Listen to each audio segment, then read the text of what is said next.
ओम गणेशाय नमः। ओम नमः शिवाय। मैं निखिल ज्योतिषाचार्य आप सभी का मेरे चैनल पे पुनः स्वागत करता हूँ। आशा करता हूँ आप सभी स्वस्थ होंगे। महादेव की कृपा आप सभी पर सदैव बनी रहे। ये वीडियो मिथुन यानी कि जेमिनाई के लिए महत्वपूर्ण है क्योंकि ये वीडियो है आने वाले हफ्ते के साप्ताहिक राशिफल के बारे में। कैसा रहेगा मिथुन के लिए सप्ताह। जो मेरा साप्ताहिक राशिफल होता है वो चंद्रमा की गति पर आधारित होता है। चंद्रमा नवग्रहों में से सबसे तेज भागते हैं, 2.25 से 2.5 दिन में अपना राशि परिवर्तन करते हैं। तो स्वाभाविक तौर से अलग अलग राशियों में जाते हैं, अलग अलग भावों में जाते हैं, अलग अलग ग्रहों के साथ युति बनाते हैं, योग बनाते हैं। तो मेरे साप्ताहिक राशिफल पे इन्हीं सब चीज़ों पर चर्चा होती है कि चंद्रमा के बदलाव से आपके जीवन पर क्या प्रभाव आ सकता है। लग्न राशि चंद्र राशि से अलग अलग राशिफल नहीं बन सकते। मेरा हमेशा से मानना है कि यदि आपको अपनी लग्न राशि कन्फर्म है तो वहाँ से देखिए। जिनको नहीं पता वो चंद्र राशि से भी इसको गाइडेंस के लिए देख सकते हैं। लग्न राशि से और चंद्र राशि से अलग अलग टेक्निकली राशिफल नहीं बन सकते। तो शुरुआत करते हैं इस महत्वपूर्ण साप्ताहिक राशिफल का जो कि है मिथुन के लिए। 17 जुलाई शाम के करीबन या रात के करीबन 8-9 बजे के आसपास चंद्रमा राशि परिवर्तन करके आपके धन स्थान में यानी कि कर्क में आ जाएंगे और 20 जुलाई सुबह के करीबन 10 बजे तक उनका गोचर वहीं पर रहेगा। चंद्रमा का धन स्थान में आना अच्छा ही होता है। वैसे भी किसी भी राशि में आए उनका धन स्थान में आना धन के संबंध में अच्छा होता है क्योंकि चंद्रमा को इंदु कहा जाता है। इंदु लग्न ज्योतिष में निकालते हैं तो चंद्रमा पे ही आधारित होता है। इसलिए चंद्रमा धन स्थान में लाभ स्थान में कहीं ना कहीं लाभ देकर जाते हैं। तो धन स्थान में आ रहे हैं, अपनी ही राशि में आ रहे हैं तो ये अच्छा है। अमावस्या योग बन रहा है। अब कभी कभी अमावस्या योग धन के संदर्भ में कुछ अच्छा दे जाता है। क्या? अब यहाँ से मिलकर दोनों 8वें घर को देखेंगे तो कुछ रुका हुआ धन, कुछ अटका हुआ धन आ सकता है, अकस्मात धन लाभ हो सकता है और एंसेस्ट्रल प्रॉपर्टी से भी कुछ लाभ आपको प्राप्त हो सकता है। बुध के साथ होंगे तो थोड़ा कम्युनिकेशन गैप आ सकता है, तो अपने कम्युनिकेशन पर ध्यान दीजिएगा। लेकिन हाँ, अमावस्या योग है, भले ही पैसा आ जाए आपके खर्चे भी थोड़े बढ़ सकते हैं। और वाणी पर बहुत नियंत्रण दीजिएगा। कुछ ऐसी चीज़ें इस टाइम पे बोल देंगे जो लोगों को समझ नहीं आएगी और उसके कारण अपनी भी प्रॉब्लम बढ़ाएंगे, उनकी भी प्रॉब्लम बढ़ाएंगे। क्योंकि यहाँ पे लग्न के स्वामी के साथ ही हैं और धन स्थान में ही हैं दोनों। तो धन के संदर्भ में जो हफ्ते का शुरुआती भाग है वो अच्छा दिख रहा है। नवामसा कुंडली बता रही है कि जो मैंने वाणी वाली बात करी उस पर बहुत ध्यान दीजिएगा। ये वो समय है जब कुछ लोग आपको तंग करने का प्रयास करेंगे। वो पर्सनल लाइफ में भी हो सकता है, प्रोफेशनल लाइफ में भी हो सकता है। षड्यंत्र रचने का प्रयास करेंगे, थोड़ा सा बच के रहिएगा। एक अकेलेपन का भी एहसास आपके अंदर अवश्य रहेगा कि लोग आपको समझते नहीं हैं। दशांशा के हिसाब से मैनेजमेंट, फाइनेंस, फैशन इनसे जुड़ा कुछ कार्य करते हैं, लाभ होगा। जहाँ तक लव लाइफ की बात है, ज़्यादा कंट्रोलिंग मत बनिएगा। अपने पार्टनर की ऊर्जा को, इंटेंसिटी को समझिएगा, तभी कुछ आपको बोलना है या एक्शन लेना है। जहाँ तक वैवाहिक जीवन की बात है, यहाँ पे भी यही कहूँगा, कंट्रोलिंग मत बनिएगा क्योंकि दिख रहा है कि थोड़े से कंट्रोलिंग आप बनेंगे। सेहत के हिसाब से नसों के रोग और बीपी की प्रॉब्लम तंग कर सकती है। जहाँ तक स्टूडेंट्स की बात है, समय अच्छा है, भाग्य साथ देगा, लेकिन गिल्ट फीलिंग बहुत रहेगी और ग्लानि की भावना आपको मानसिक तौर से परेशान करेगी। सर्वाष्टक के हिसाब से आपका 12वां स्थान बली है, तो जैसे मैंने कहा खर्चे भी आपके थोड़े बढ़ सकते हैं। सेहत का ध्यान दीजिएगा।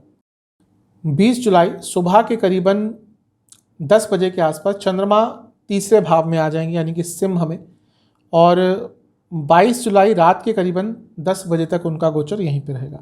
चंद्रमा का 3रे भाव में आना अच्छा होता है। यहाँ पर अच्छी चीज़ है कि वो मंगल शुक्र के साथ बैठेंगे और मंगल आपके लाभ स्थान के स्वामी हैं, मंगल आपके 6ठे घर के स्वामी हैं। तो उनका उपचय स्थान में चंद्रमा के साथ बैठना यानी कि जीवन रफ्तार पकड़ेगा। जो रुकावटें आ रही थी वो दूर होंगी, साहस बढ़ेगा, पराक्रम बढ़ेगा।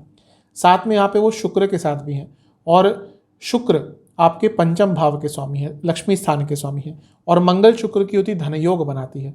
तो जो हफ्ते का मध्य भाग है ये धन कमाने के लिए उपयोगी है, ये रुके हुए कार्य करने के लिए उपयोगी है। यात्राएं आपको करनी पड़ सकती है जो आपके लिए सुखद रहेंगी और इसके साथ ही कुछ नया सीखने के लिए भी, अपनी स्किल एनहेंसमेंट के लिए भी ये जो समय है बहुत अच्छा रहेगा।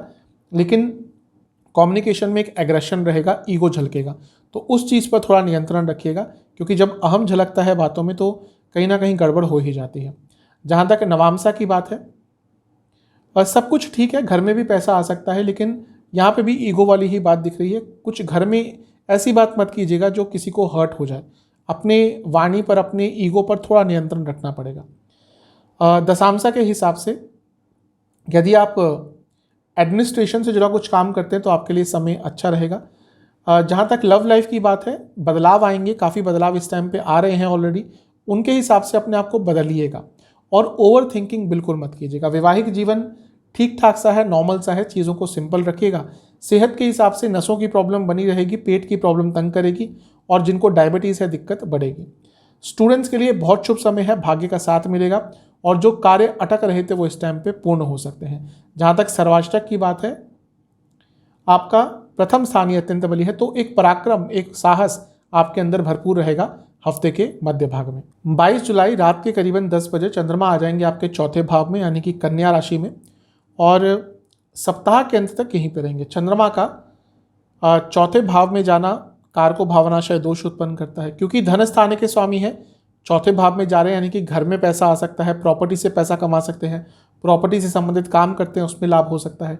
लेकिन जो कारको भावनाशय दोष उत्पन्न हो रहा है उससे इमोशनल सेहत पर और माताजी की सेहत पर थोड़ा नकारात्मक प्रभाव पड़ सकता है, क्योंकि बृहस्पति से शकट योग बना रहे हैं, क्योंकि छठे में है चंद्रमा, तो कुछ महत्वपूर्ण कार्य आपके अटक सकते हैं। तो कोई हफ्ते के अंतिम भाग में आपका महत्वपूर्ण कार्य है तो उसकी प्रिपरेशन पहले ही स्टार्ट कर लीजिएगा। लग्न के स्वामी से क्योंकि तीसरे स्थान में है चंद्रमा, तो एक उत्साह, एक सेल्फ कॉन्फिडेंस, एक इंस्पिरेशन, सेल्फ मोटिवेशन, ये सारी चीज़ें आपके अंदर अवश्य रहेंगी। इस ऊर्जा को यदि आपने सही डायरेक्शन में लगाया तो अपने लिए अच्छे कार्य अवश्य कर पाएंगे। नवामसा कुंडली बता रही है कि घर के बड़ों के साथ बातचीत कीजिएगा, हो सकता है थोड़ा कम्युनिकेशन गैप आ गया हो, उस पर विचार कीजिएगा। ये वो समय है जब बहुत महत्वपूर्ण बदलाव आपके जीवन में आ सकते हैं। कुछ ऐसी चीज़ें जो आप अपने जीवन में लाना चाहते थे, इंट्रोड्यूस करना चाहते थे, ये समय, हफ्ते का अंतिम भाग, उन सब चीज़ों को इम्प्लीमेंट करने के लिए, अपनी प्लानिंग को इम्प्लीमेंट करने के लिए बहुत अच्छा है। दशांशा के हिसाब से जो लोग property, real estate, construction, automobile, इनसे जुड़ा कुछ भी कार्य करते हैं, लाभ होगा।